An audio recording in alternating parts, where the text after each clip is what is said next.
North Dublin and Galway top the table for the number of patients receiving the Ozempic jab, free to treat their diabetes. It's an injectable medication for type 2 diabetes that helps control blood sugar by mimicking a natural hormone that reduces appetite and slows digestion. And it is also used by people who pay for it privately for weight loss.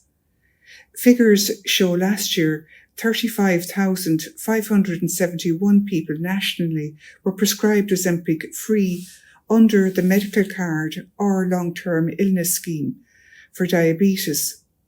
The highest numbers getting Ozempic under the schemes were in North Dublin at 2,424, followed by Galway at 2,081. Other counties with high uptake include Kildare, West Wicklow area, Limerick, Laois Offaly, North Lee, Cork, South Lee, Cork, Longford, Westmeath, Carlow, Kilkenny and Wexford.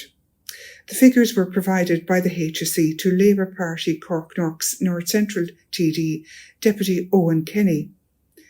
The lowest take-up was in Roscommon, where just 494 people were on the jab for diabetes for free.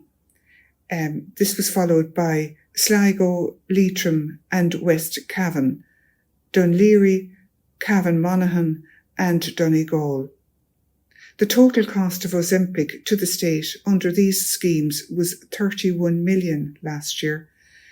It costs around €120 a month for a month's supply of Ozempic if a patient is paying privately. Ozempic works by helping the body produce more insulin when needed. As of now, the Department of Health has indicated that it will only be provided under these two schemes, and there are no plans at this point to make it available under the drugs payment scheme.